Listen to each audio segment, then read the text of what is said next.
Hello and welcome everybody to Wealth is a Team Sport Live. If you're new to the show, welcome. And just to kind of give you a feel for what the show is about is, I'm a financial planner and I help people achieve and retain the lifestyle they want. But one of the key things that I know about that, especially as I've gone through the process in this last year or two writing a book, is that it really takes your team. You can't do it by yourself. So when you're trying to make something happen with your business, with your life, it's all those key people that help you make things happen. And so what I'm doing with the show, and I'm having a wonderful time, hopefully you are too, is I'm interviewing just really cool people, business leaders, CEOs, entrepreneurs, moms, different people in different spaces, pilots, and learning about them and their teams and, what is their secrets for success. And then we always bring it back because we all need money. So, we kind of connect the dots there, for good or bad. Like abundance is so much more than money, but unfortunately it's the currency we use to make things happen. So we kind of connect those dots, but I just think life is hard enough and there's so many opportunities to screw things up. So I like to learn from experts to go, okay, here's some tips. And they're like, okay, at least I won't make those mistakes. So we're going to jump in with our expert today, Kasey Compton. She is a fabulous person. And let me just go ahead and just read her bio so that you can kind of level set and know the caliber of expert we're dealing with, and then we'll jump in. So Kasey Compton, she went from bankrupt to boss babe when she took her first company from $0 to $3 million in less than 3 years without ditching her life to do it. The experience allowed her to find the confidence that she, stuffed deep down beneath all the fear and shame. Okay, talking to all of us there. Now she owns this business consulting firm, a marketing company, a virtual assistant business, a commercial real estate corporation, and here's a cool thing, a hair salon, in addition to her growing mental health practice. So, Kasey chose not to let her fear get in the way, and she built her confidence one decision at a time. And so because of this amazing experience that she's had, she's on a mission to help people find their own entrepreneurial confidence. And so I'm so excited because Kasey is going to be able to touch on something all of us are doing, is trying to live our best life. So Kasey, welcome to the show. Thank you. Thank you. That was great. Every time someone reads that, I get embarrassed because Emily read it and I'm like, oh. But thank you. Thanks for having me. Well, and thank you for sharing that because because we're all taught to be humble. And, but I'm sweating now. Just. But it reminds me, one of the first coaches I worked with in my finance business, like she had me put on a note card, how are you making yourself small to validate other people's realities? True.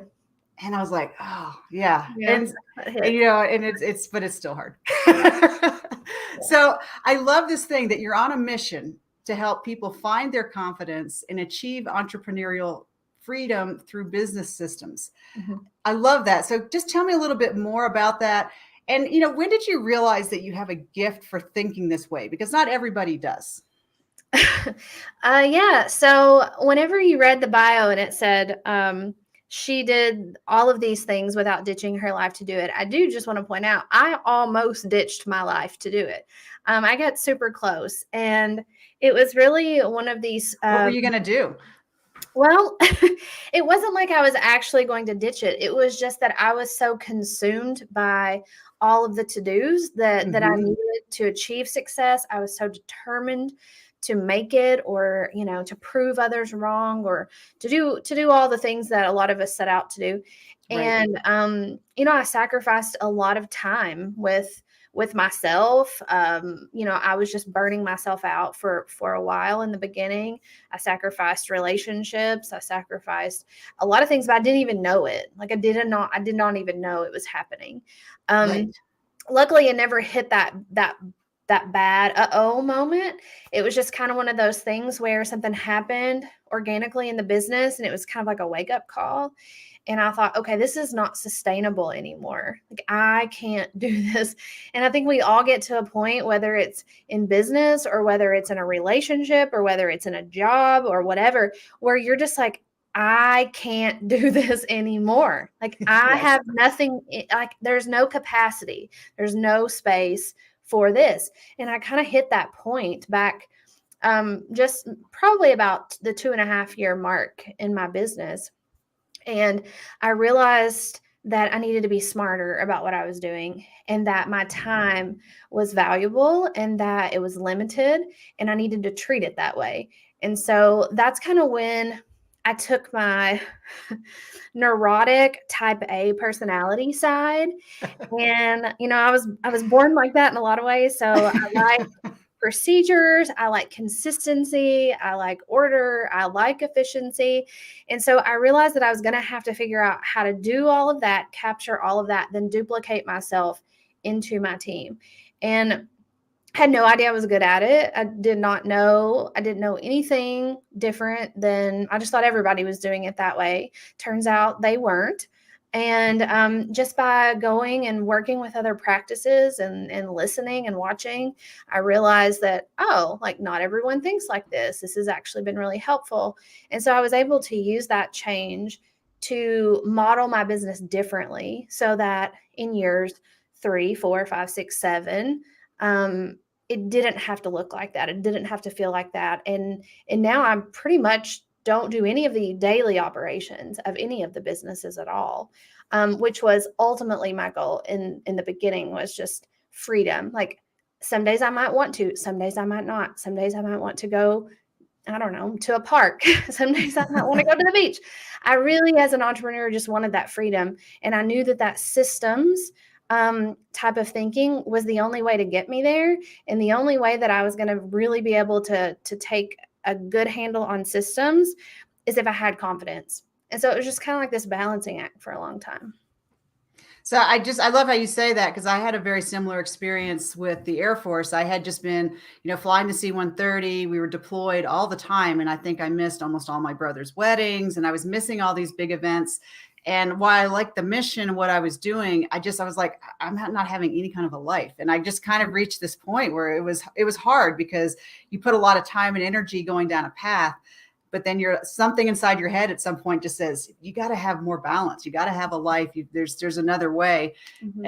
And I kind of had to do that. And it was terrifying to jump out of that safe, what's perceived as safe. Like, okay, here's the known rules.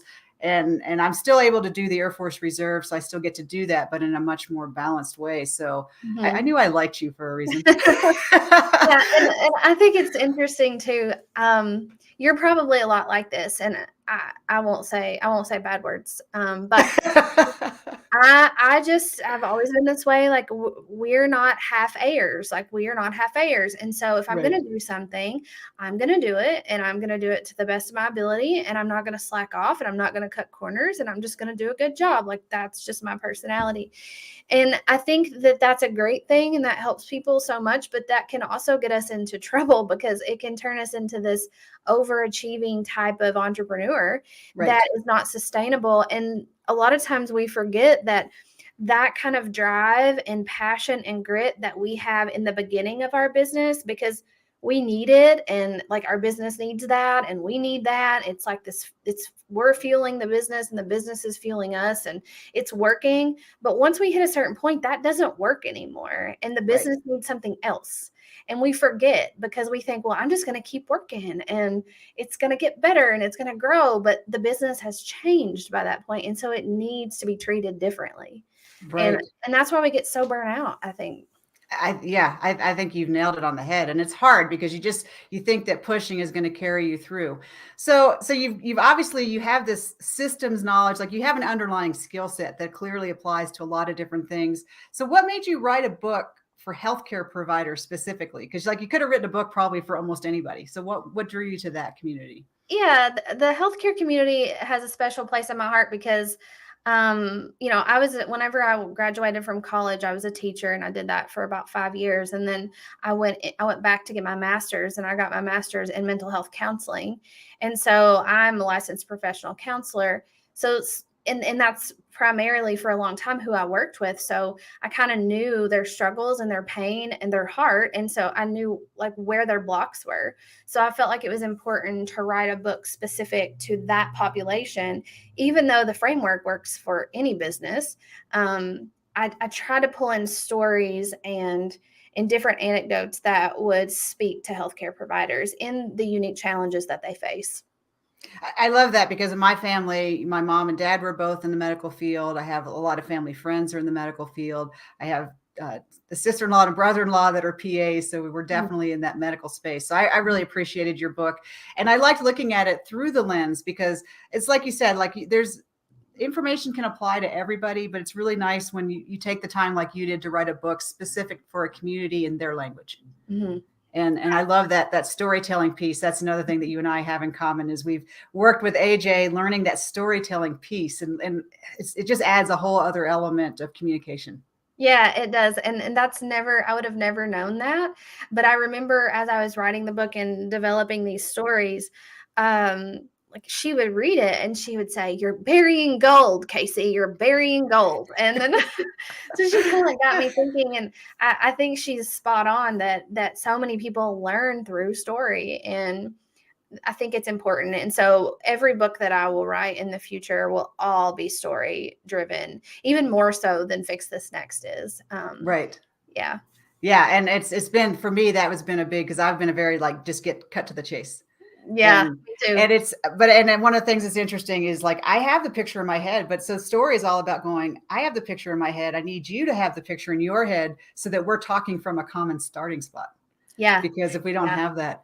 So that kind of leads into my next question for you is, you talk about in this book is, why do we need directions on how to make a business profitable? Don't you just do your thing and money rolls in? No. No, I think that's the biggest misconception. I see all these people, in the mental health industry, private practice, group practice. That's like the big thing. Everyone's like, "Oh, I'll go start my own," and that's fine. Like I have my own, and of course, I never want my employees to leave. But if they do, whatever, that's fine. Right. And I also have another business that supports people that are starting practices.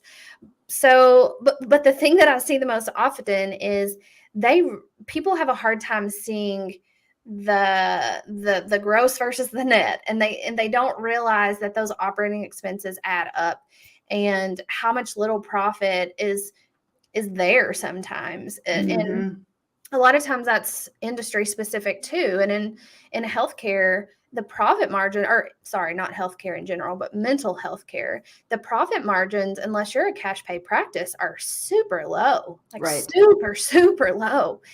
And so, they don't think about that, and they don't think about it beyond that. And they also sometimes, because we're in the helping profession, we think that we should sacrifice the profit because we need to help people. Right. And I see that as a dilemma quite a bit, especially with newer practice or business owners. They get the profit and the purpose confused. And so a lot of times what I have to do in the very beginning, if I notice it, is just call it out and say, "Hey, look, like without profit, you will never be able to fulfill the purpose that you started this business for. It's just not possible." And so I definitely think that the profit is there to serve the purpose. And without the profit, you're never going to be able to make that happen. Yeah, this really resonates with me, because when I switched from being in the Air Force, where I was a W-2 earner and I was on salary, so I was on the hook 24/7. So I was working all the time. And when I started my own business, I learned very quickly there's this thing called money generating activities, that I could be busy all day long and nothing I was doing was actually going to actually put $1 in my bank account. Right. Yeah. And I bet you probably felt conflicted sometimes, because there were revenue producing tasks that you really needed to do, but you needed to make the money too. So it's like, do I see my patients or do I do my notes? Like you got to do both, but balance that. So, so this kind of, I'm interested if you have like one or two issues that are specific to healthcare businesses. And the reason I ask is, like with my financial planning approach, the first step is like, look at the big picture, because we don't fix what's working. We leave that alone, but we look for the gaps and the problems that are going to drag down the overall picture. Like, what do you look at with healthcare businesses specifically? Yeah. So the framework that I use and talk about in the book really starts with that base foundational level of sales. So those are the things that are keeping the revenue coming, keeping the leads flowing, keeping the referrals coming through your funnel. And so the first thing that I always gauge for is, one, does the business owner know their numbers well enough to know how much they need to make? Because you wouldn't be, but people would be shocked that people start businesses and don't know how much money the business needs to earn to support their lifestyle. Like they just don't know. And so that's a problem, because if you don't know, how are you going to plan? So that's the first thing I usually will gauge for. And then the second thing is, with healthcare in particular, this is missed so much because it's so hard to perfect it, is that client journey or that patient journey. If you were just imagining that you were the patient and you were looking on the internet and you clicked on the website and you clicked the button, you filled out the form, you made the phone call, think about the whole process that a patient goes through before they ever get to see a provider. And so what we have to do is make sure that that is a good, positive experience that's reflective of our values and our brand promise. And a lot of times there will be issues right there that will impact everything else in the entire business. It will impact billing, it will impact marketing, it will impact hiring, it will impact everything. And so I always just kind of screen that. And based on that, I'll have a good idea of, is this business strong enough to scale? Or do we need to go back down to the basics just a little bit and build a system that's efficient and effective in giving these patients the kind of care that they deserve? See, and what I'm wondering is, like, do you even do flow charts? One of the things that I've come across is something called the theory of constraints. And it was not cosmic, but once someone explains it, you're like, well, duh. But like, you have your process, like you just said, start to finish. And there's like the easy things that you can fix, but they're not going to fix that choke point. Yeah, exactly. So my favorite book in the world, was just looking at this before we got on the call. It's about the theory of constraints. And super cool. It's really not rocket science, but we make it out to be. And if you just look at it from a very simplistic point of view, it makes more sense to, let's just look at the process and let's find the weak link here. Let's tweak it, and then let's retest the flow and see how it goes. But we just get too in the weeds. We do. And I, as a mental health person, you might know this. I remember I took a leadership class once, and it was a psychologist teaching this section. And he said, when you get tired and stressed, your brain will default to like just the low-hanging fruit, the easiest thing, because you just don't want to tackle that bear. You don't have the bandwidth for it. Like, is that something that you've dealt with? Oh, yeah. Yeah. And so when I'm working with people who are wanting to remove themselves from the daily operations and who are wanting to systemize their businesses and get out of that, one of the things that I tell them that personally worked well for me is, one, recognizing that.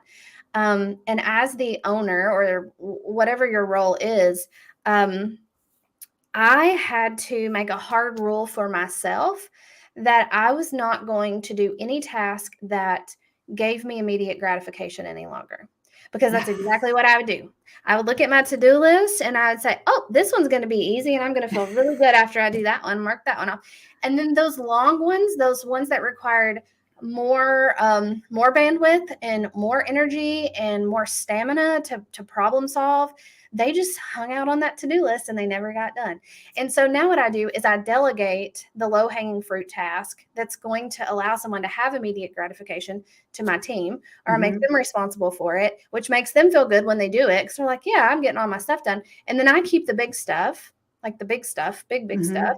And I only focus on that, because when I don't have the option to choose the low-hanging fruit, then I'm going to have to choose one of the other things that's going to require a little bit more bandwidth to solve. I love that. And as I'm doing my book launch, that's one of the things that my book launch company helped me do, was hire some virtual assistants, and they're gold. I mean, it's just, and I'm still learning how they can help me.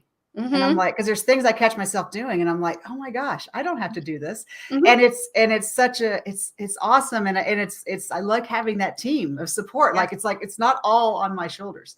Right. And that's huge. So, I talk a lot about with my clients that money is like, it's so much more emotion than it is math. Math is the easy part. And it's all this financial baggage that you have from growing up and your experiences. And we touched on it a little bit, but can you just go into that a little bit more? Like, how do you teach your clients how to balance that business of caring with those financial realities? Because it's such a thing, because we like to think it's business is business and emotion is emotion, but they're just so connected. Yeah, it is. It's that's tricky because you're not just dealing with math. If I was just teaching people math, that would be fairly straightforward. Right. But you're having to very gently, without being, I'm not their therapist, so it's not like I'm going to say, well, Which must be hard for you because you could yeah, be. I could be. I don't want to be, but I could be. It's a lot of just bringing things to their attention. So sometimes they have these mindset blocks from childhood or from past relationships or previous businesses that they're bringing into this one. And sometimes it'll come out in things like, well, I'm not paying myself. Okay, well, let's talk about that for a second. Does paying yourself feel selfish to you? Do you feel like you don't deserve to be paid, that you deserve to pay everyone else and then you take the leftovers? That's usually a personal thing that they're bringing in from somewhere else. So oftentimes it's just calling attention to some of that, and they're therapists, most of them. When I have physical therapists and chiropractors and physicians and a lot of other people too. But for the most part, once it's brought up to their attention, they're able to kind of process that and say, oh yeah, that is what's happening here. But let me ask you this, Kasey, is I'm interviewing for CPAs because I need some new CPAs to be part of my team. And one of them I talked with, I really liked it because he said, well, because I said, what's your ideal client? He said, well, people need to understand that I am a service. I'm not a commodity. So if you're shopping around for the cheapest, then I'm not going to be your person. And I wonder if, especially people in the mental health businesses that you've worked with, do they ever have that experience where people are like calling up and just checking their price over what the value is they're going to be offering? Yeah, that's a really good point. I think a couple years ago there was a shift in the mental health, or I don't even want to say mental health, but more of like a group practice setting industry. And thanks to online Facebook groups, different kind of platforms like that, there was a big shift in the mindset. And so I saw it because, I'm from a pretty small town. I always had that mentality growing up, like, oh, let's try to get the best deal. It's like when people are posting like these hairstylists that do amazing work, they're artists. Right. And they'll post their, like someone's hair that they did. And I'll just like, I can't help it. I have to read the comments. I'm looking through the comments and it says, how much? And I just like cringe. I'm like,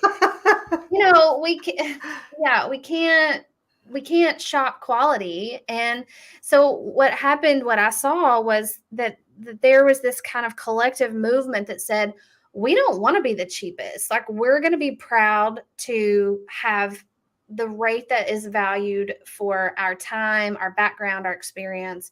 And so for the most part, I think mental health providers get that, and they do charge what they're worth. But sometimes it's like, the question that I have to pose to them is, okay, but are you charging what you need to hit your goal? That they never know that. They're like, I don't know. So sometimes I think that we have to find that balance of what is this service valued at? What is this service worth to you? And what makes you feel good? And what makes you feel balanced? And what makes you not feel resentful for doing it? And then the other side of, like, what do you need to make? It's really like, what do you need to make? Right. So to answer your question, yes and no. Yes, I do see it. Not as much now as I used to, but it's definitely a thing. And I think there's certain industries that you should be the lowest, or you should try. But I'm kind of from the school of thought that I don't want to be the cheapest, not in my consulting work, not in, any of that stuff. And so I will purposely not be the cheapest. If I'm going to be anything, I'm going to be the most expensive. Just because I don't like that stigma that's attached to it. That's not our brand. We're not the cheapest. Right. So I love that, but that's always a challenge with people, especially when they're starting their brand new business. And once you're more established, then that becomes easier. But you're like, okay, I need to be building my book of business and attracting clients, but at the same time, then establishing your value. So I love that you deal with that. So this conversation is going so quick. If there is, like, from your book, like one big takeaway or one reason why people need to read your book, what do you want people to think about? And what question, like, here's why they need to read your book? So when I started writing the book, I thought I was writing a book about a system for how to prioritize the needs in your business. After I got to about chapter 3, and of course I wrote chapter 1 about 28 times, so that was a lot of writing before I got to chapter 3. I realized I wasn't writing a book about that at all. I was actually writing a book that helps people get their time back. And getting their time back means really getting their lives back. And that's what I think that's the biggest takeaway, is how to set your business up in a way that when problems arise, because they're going to be able to look at those problems and say, okay, this is the one I need to tackle first. I'm going to fix this one, and then I'm going to reevaluate and decide what's going to come next. And when you do that, you take away all of the emotion, most of the emotion, and it becomes more of a black and white choice. I don't know if you heard any of that. I did. Yeah. And that's fabulous. And so I'm already thinking of, like, 5 or 6 clients I have right now that are small businesses that I'm going to have to get them your book. And I've already got a list going. Like, everybody needs to have, because again, you have to have that team. And so, I help people with their financial planning, but then I have, like, my small businesses, and I ask them, I'm like, so can I see your business plan? And they're like, business plan? I don't know. I'm like, you don't have one, do you? And I'm like, how do we know? Like, step 1, we're financially planning is, what is your vision and your goal? And if you don't know what that is, how can we possibly get you on the path for financial success? Yeah. And so it's like, I think your book now is going to become part of my team. Yay. Because, well, and vice versa, because, my people need it too. It's one of those things. I think money is going to have to be something that we talk about forever, and it needs to be talked about in a lot of different ways. Some people like this is what you got to do, step 1, step 2, step 3. And then some people like a different take on it. And then some people need both. Right. And it all weaves together. And that's why I just talk about, like, with my team approach, I can't know everything, but I guarantee you, I know somebody who does. Exactly. And it's all about that problem solving. And so I just love this. So tell us how people listening can get a hold of you or buy your book and all those things. How do you want people to connect? Yeah. So a good way to connect with us is just through social media. Facebook, Instagram is a great place. Everything logistical wise is on our website. And that's just KaseyCompton.com. On the website, we have a lot of free downloads. So we have an entire quick start for the book. You don't even have to buy the book to get it.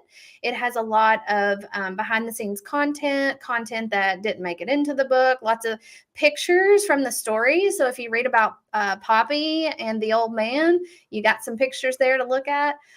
So we have a lot of that on the website, and you can buy the book on Amazon. Wonderful. Oh, and it was on sale. I don't know if it still is, but it was on sale for 69% off last week. It was $6. Wow. Yeah. Amazon does crazy things. I know. But it's just about getting the word out and getting people to know that. So for everybody who's out there, just, it's going to be in the comments, and we'll make sure that this information is shared out there. Kasey shared amazing things, but I think probably, like, my biggest takeaway from this conversation today is not confusing profit with your purpose. I love that, Kasey. I think that's the headline for this show, not confusing profit with your purpose, because that will apply to almost any business out there, not just the mental health. So thank you, Kasey, for sharing this. And for the listeners, you're going to have some great success, because I've got her book, and I can tell you there's amazing nuggets in there. So I would definitely encourage you to get the book. And don't forget that you can share this interview. It's recorded, and if you weren't able to get all your notes today, or some people that might want to listen to it, be sure to share it out there. And I'm really looking forward to our next Wealth is a Team Sport interview. We'll talk with you next time. Bye, everybody.